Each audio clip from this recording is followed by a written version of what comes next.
Hey, welcome back to Well, That's Interesting, the My Kinda New Year's Eve Party edition. Today is episode 169, Creature and its Exoskeleton Found in Lady's Earhole, and Millipede, the size of a car. My God. My friends.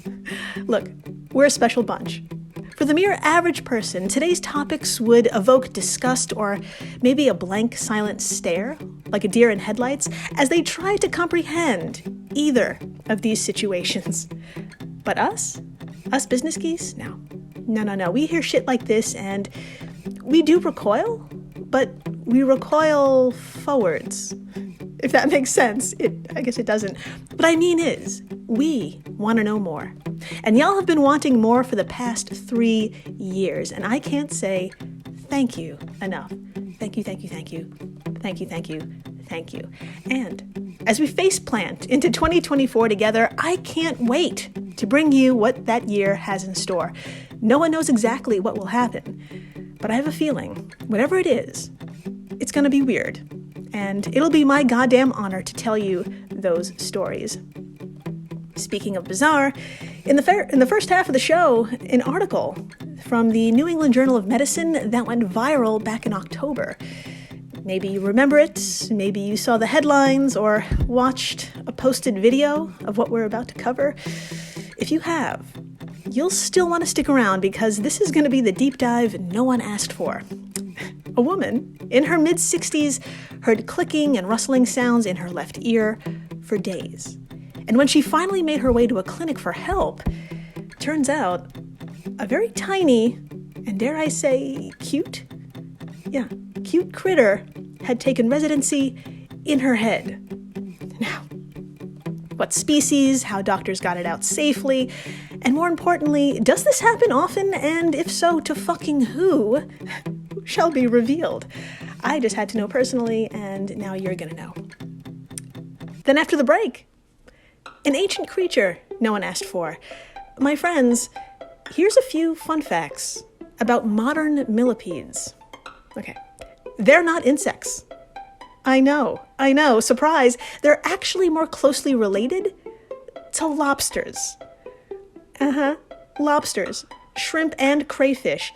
And as you're digesting that, okay, millipedes, or the word millipede, may translate to 1,000 feet, but none of them quite have 1,000. Even though it looks that way, most species actually have fewer than 100, which is still a lot. Also a lot, there are 7,000 species of millipede in the world. However, thankfully, only 1,400 of these can be found in the United States and Canada. And hold on to your measly 2 legs, because millipedes have been around for at least 300 million years. Yeah, 300 million years. Which brings us to an ancient creature, an ancient millipede that in some reports suggests it grew to 8.5 feet long. You heard me, an 8.5 foot long millipede. Now, who this was, where it lived, how it was discovered, and how in the holy hell could it have grown so large will also be revealed. And that last part, it's going to really blow your mind because the answer is not what you'd expect at all. In the meantime, I'm Jill Chacha, and if this is your first time listening, welcome to the flock, my simply limbed business goose.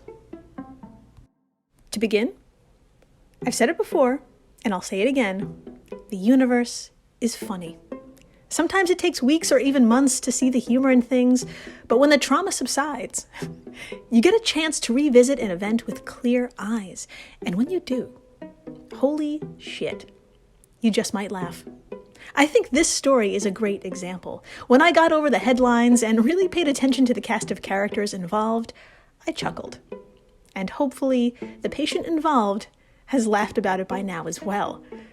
Let's head on back to spring of this year, April to be exact, and we just so happen to be sitting in the waiting room of Tainan Municipal Hospital's otolaryngology clinic. I fucking nailed every word. Can we just take a moment?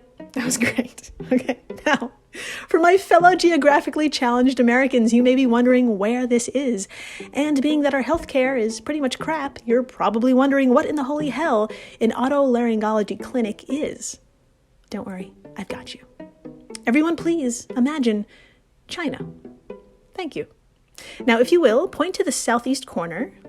Okay, and now move your finger a few miles offshore. There is Taiwan. And in its southwest corner is Tainan Municipal Hospital. Hello. And as mentioned before, it has an otolaryngology clinic, which is a fancy and difficult way of saying an ENT, or an ear, nose, and throat practice. You and I, and a very special 64-year-old female patient, are here for the E part. 4 days ago, the woman told the staff here she was startled awake by the feeling of something crawling into her ear canal.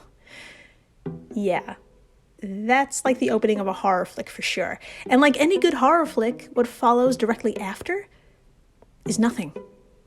There, sitting up in bed in the dark, she may have wondered if it was all a dream because whatever the sensation was, it had stopped. And like any good horror flick, when you're feeling safe, that's when things ramp up. Over the next 3 days, our patient experienced, quote, a history of abnormal sounds in her left ear, end quote, from the New England Journal of Medicine, which published this case study in October. Well played, my friends. As the days passed, the incessant beating, clicking, and rustling sounds increased, all leading to sleepless nights and paranoid days. And because the universe is funny, like I said, all of this just so happened to target a woman who already had a history of hypertension. That is, high blood pressure, whose symptoms can include moderate to severe headaches, anxiety, shortness of breath, nosebleeds, and palpitations. Needless to say, these phantom sounds coming from inside her head probably didn't help things much. So, here we are at the clinic and in a desperate state for help.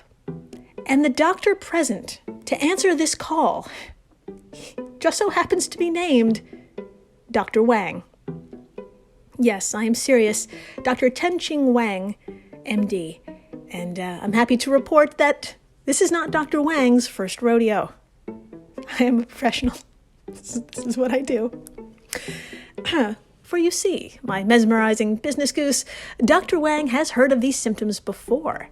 And after peeking into the ear canals of those patients, according to NBC News, he had seen ants, moths, cockroaches, and mosquitoes. So, it's now just a matter of finding out who is in there and figuring out the best method to get them out. My friends, grab your finest otoscope. We are going in. And if you're wondering what the hell that is, an otoscope, by the way, is a device you have seen before and probably had one stuck in your ear at some point, maybe during a checkup. Just imagine a handle, okay? And at the end of the handle is what looks to be like a funnel. And that's what Dr. Wang used to look into our patient's canal. What a sentence. So please grab your finest otoscope and head on over to Google. Yes, Google. And in the search bar, please enter NEJM spider ear canal. I mean, just put spider and ear canal too. This will come up. It happened so recently and it was all over the place. Anyway, you'll probably see a very short clip. Yes, a video pop up. And even though this feels like it's against your better judgment, please, I beg you, press play. Okay, I'm going to do that myself. I'm going to bring it up right now, and I'll give you a second. All right, I'm going to hit play. Oh my God. Okay, let's avoid the obvious first. And let's start with some good news. We've got one healthy-looking ear canal. I'm not a doctor, but I'd say that's good. That's a good one. The eardrum, the thin layer of skin at the very back, has not been damaged. High five. Looking good. But now, I'm sure you've noticed, that's a spider, my friends, walking around. It's alive and well.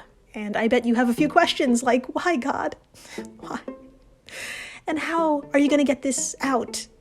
And what kind of a spider is this anyway? And hold the fuck up. What else is in there? I see something else. Yes.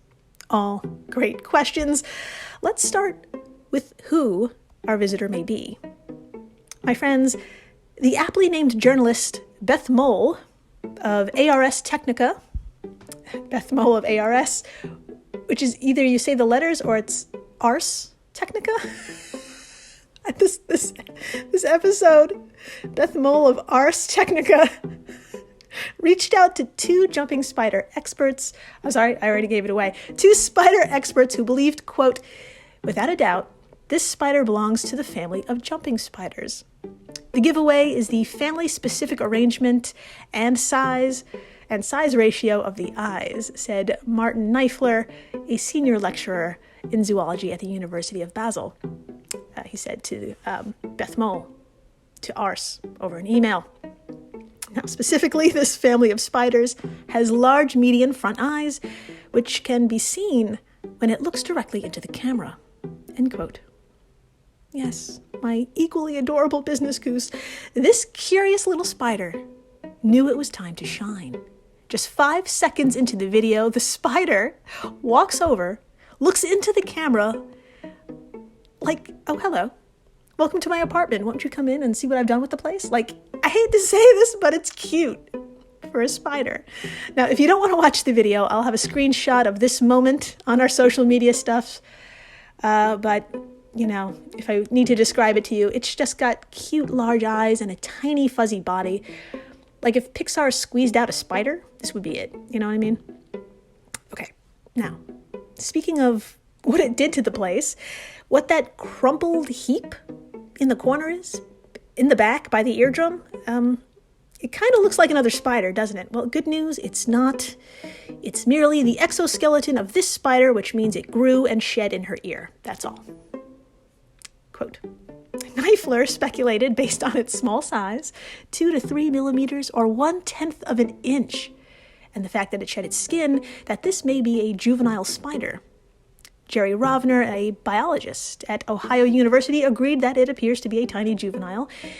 He noted in an email to ARS, that the spider's eyes are large relative to its cephalothorax, aka a fused head and thorax. It's large to this fused head and thorax, i.e. meaning it has big baby eyes. This makes it even more difficult to identify further, Rovner said, because spiders are identified based on adult characteristics. End quote. So, Jerry then went on to answer another question of ours. Why in God's name did this happen to begin with? Well, it turns out it probably decided to nestle into the woman's ear for safety. Yeah. Quote, many hunting spiders, those that do not live in prey capture webs, seek a sheltered location for the purpose of molting, as they cannot defend themselves from predators during that process. End quote. My friends, it all came down to location, location, location. So, here we have the who and the why. We need the how. How do we get this spider out along with its body waste? You heard me. Well, thankfully, because the spider was so small, and I mean so small it could fit on the tip of your finger or in your ear canal, it was suctioned out rather easily. And because of this, my friends, I ask you, would you keep it? Think about it. Would you set it free? Please tell me what you'd do with a baby jumping spider that lived in your head. Leave a comment or two on our social media stuffs. In the meantime, you may be wondering how often creatures getting stuck in ears actually occurs, and what if you can't make it to Dr. Wang? What if there's no Wang? What do you do? Lucky for you, I looked it up. Dr. David Castle is a physician and, excuse me, sorry. Dr. David Castle is a physician at ENT Sinus and Allergy of South Florida, which means you know he's seen some shit. He told NBC News most ear, nose, and throat specialists see tens, if not more, of bugs or some sort of arthropod in ear canals throughout their career. This statement was backed up by one of the best things on the internet, the National Library of Medicine. That shit is just chock full of goodies. Take a minute and go take a look. It states, live insects represent at least 14% of foreign objects found in people's ear holes. Yeah. So if you find yourself in such a situation, please don't feel embarrassed. This happens, like a lot. To put 14% of something into perspective, mathematically, that's 143 out of 1,000. Or 1 in 7. Yeah, you're welcome. So, after not feeling embarrassed, what should we do? Well, if you can't find a wang, please try the following. Or don't, I'm not a doctor. Anyway, according to medlineplus.gov, if the bug is sticking out and easy to remove, gently remove it by hand or with tweezers, and then get medical help to make sure all of the bug and everything else, as we've seen, has been removed. If you think it may be lodged inside the ear and you can't see it, do not reach inside with tweezers. You can do more harm than good. Also, do not put a finger in your ear. This may make the insect sting. Turn your head so that the affected side is side up, and wait and see if the insect flies or crawls out. If this does not work, because that spider that was at home, if this does not work and your eardrum is not ruptured or torn, okay, try pouring mineral oil, olive oil, or baby oil into the ear. The insect should suffocate and may float out with the oil. Avoid using oil to remove any object other than an insect because oil can make foreign objects swell. Even if the insect appears to come out, please get medical attention. Small insects can irritate the sensitive skin of the ear canal, and there might be other shit in there. As we've seen. Okay, look, if I were you, just wait until a professional is around. Because who knows? You may end up in the New England Journal of Medicine. And then, on a delightful podcast, laughing about it. After the break, something with way more legs and is way, way, way the fuck bigger. We need to talk about the largest millipede ever found. So far, thankfully it's long dead, but we still need to talk about this thing. Oh God. Please, stay tuned. Hello everyone, you may recognize me as Gabby from the History of Everything podcast. And my name is Brenna, and you don't recognize me from anything yet.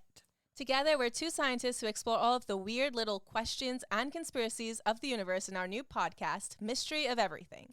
Everything has an explanation. We hope. That is what we're here to figure out. We will dive into the science behind many popular conspiracy theories, such as vaccines causing autism, flat earth theory, and was the moon landing fake? And if so, why the heck would anyone even do that? But it's not just conspiracies. There's a lot of cool mysteries that we will attempt to use science to explain, such as near-death experiences, what made the Vikings go berserk, and can I control my co-host with MK Ultra? Wait, what? Anyway, make sure to check out the Mystery of Everything podcast everywhere where you find your podcasts.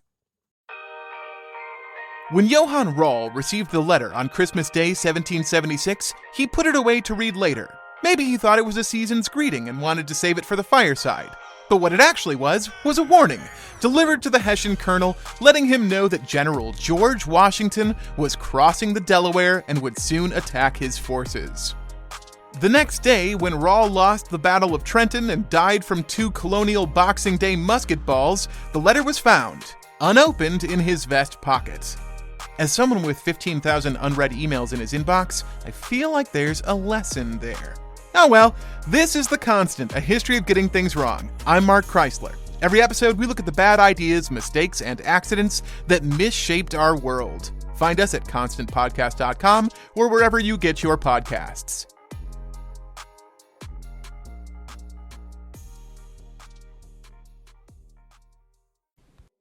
And we're back. We are so back. And my friends, if you ever imagined yourself as an abandoned lover, staring into the crashing sea with your hair windswept and your late 19th century dress in tatters, having been torn by the elements and rocks, I know the place for you. All you need to do is imagine England. Thank you. Now please point to the very north, where it shares a border with Scotland. Okay, fabulous. Now please move your finger east, all the way, until you hit the coastline. Here you'll find the jagged cliffs and beaches of Howick Bay in Northumberland. and you really need to see this place. Please take a moment and drop whatever it is you're holding, be it a scalpel or a bottle for your infant. Forget about these things. Instead, please pick up your phone and head on over to our social media stuffs. Tap on today's post and you shall see just how portrait of a lady on fire this place is. Back in 2018, this place wasn't crawling with yearning women, but rather a group of specialists who focus on the evolution of land arthropods like insects, spiders, scorpions, centipedes, and the star of this segment, millipedes. I bet you weren't expecting that kind of pivot, so I am sorry, but not sorry. We need to talk about what was found here just a few years ago. Dr. Neil Davies of the Department of Earth Sciences for Cambridge, well, Dr. Neil, he was one of the folks having the goddamn time of their lives along Howick Bay one particular afternoon when the universe did one of its funny things. Quote, "It was a complete fluke of a discovery," he told the British Natural History Museum website nhm.au.uk. The way the boulder had fallen had perfectly exposed a fossil which one of our former PhD students happened to spot when walking by. End quote.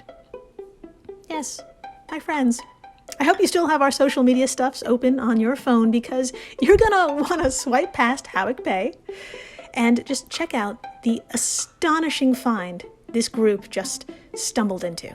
I'm gonna put it up here. I'm gonna pull it up here myself, and yeah, that is just crazy. It's like an open-faced sandwich. I don't know. It's a gross sandwich, and it's embedded in the rock. It looks like the connected body segments of a goddamn millipede. That's what it looks like to me. And it turns out, Dr. Neil thought the exact same thing. After receiving permission to extract the fossil, what did researchers find? Drumroll, please. Thank you. It was, quote, "the most complete specimen of Arthropleura ever discovered, and by far the largest. It is believed to represent the upper half of the exoskeleton of the giant millipede, which was filled in by river sediment after being cast off." End quote. From nhm.au.uk. Yeah, God, my molting business goose, we are knee-fucking-deep in exoskeletons today. And the fossil recovered here belonged to a section of a beast called Arthropleura. Say it with me, Arthropleura. And when I say beast, I mean it. With what was found, scientists were able to scale up its size, revealing that this member of this species was around 8.5 feet in length and about 1.5 feet wide. Yeah. Good news. It gets worse. It probably weighed in at about 50 kilos or about 110 pounds. Now, you probably have a few questions like, why, God? Again? Why? When did it live here? And what did it eat? And again, why? Well, these are all great questions, and please hold on to your smooth butt cheeks because a lot of what I'm about to say is going to fuck you up. Okay. This unit of a creature existed during an era called the Carboniferous period, which was around 359 to 299 million years ago. A time on Earth I cannot fathom because Earth looked so unrecognizable. Here's what I mean. Dr. Greg Edgecombe, a very British specialist on arthropods over at the Natural History Museum, Dr. Greg told the establishment's website that Arthropleura could be found in what is today the UK, continental Europe, and North America. However, this spot, Howick Bay, 300 million years ago in the Carboniferous, would have been closer to the equator and would be more like a woodland area than a beach. This may have meant, like today's millipedes, it would have shared its home with tetrapods or four-limbed creatures like reptiles, and probably lived off the plant life. With Dr. Neil speculating, quote, "While we can't know for sure what they ate, there were probably plenty of nutritious nuts and seeds available in the leaf litter at the time." End quote. So, it's possible, my flimsy business goose, that it wasn't those nuts or the seeds that made Arthropleura grow to such an unnecessary size, in my opinion, unnecessary. Get this. According to the Natural History Museum's website, Earth was much more oxygen-rich than it is now, as much of the carbon was locked up in woody plants which could not easily be broken down. While the planet's atmosphere today contains around 21% oxygen, the atmosphere at the time had levels of over 26%, and for periods greater than 30%. Insects like Meganeura, which would have looked like bird-sized dragonflies, were among the many large bugs found across the world at this time. It has been suggested that this higher level of oxygen is what allowed for the insects to grow much larger. Insects breathe using trachea, or tubes, which deliver oxygen directly into the tissues of the body, whereas many other animal species use blood to deliver the gas. With this system, oxygen moves relatively slowly into the body of insects. This means that tissues at the center of larger arthropods wouldn't receive enough oxygen to survive under today's conditions. But if there were more oxygen in the atmosphere during the Carboniferous, then these animals may have been able to grow larger. End quote. Yes, my lunged business goose, it is possible. The fucking air, overstuffed with oxygen, is what allowed the ridiculously sized proportions of Arthropleura. And, thanks to its chonkiness and lack of flying predators at the time, this giant-ass millipede smothered its way over the Earth for 45 million years. Okay, then what happened? Well, great question. Maybe it had something to do with a little thing called the rise of the dinosaurs. And yes, flying predators. Fossil records of Arthropleura end about 250 million years ago, suggesting that even bigger creatures, with bigger mouths to feed and 2 million years of rain, may have had something to do with it. Check out episode 137 for details if you haven't, and please bring an umbrella. That is a wild fucking story. And thank you for rating, listening, subscribing, telling your friends about that lady's ear hole and how often things specifically insects get stuck in people's ears. This is 1 out of 7. 1 out of 7, folks. Those are good odds. If you're going to get something stuck in your ear, it's probably going to be a bug. And tell them about the millipede the size of a car. You know, when they're not expecting it, that's the best time. And a millipede-sized thanks to the folks over at Airwave Media, the podcast network to which WTI belongs. If you love this show, you'll love the other podcasts in this family. And please, stay interesting.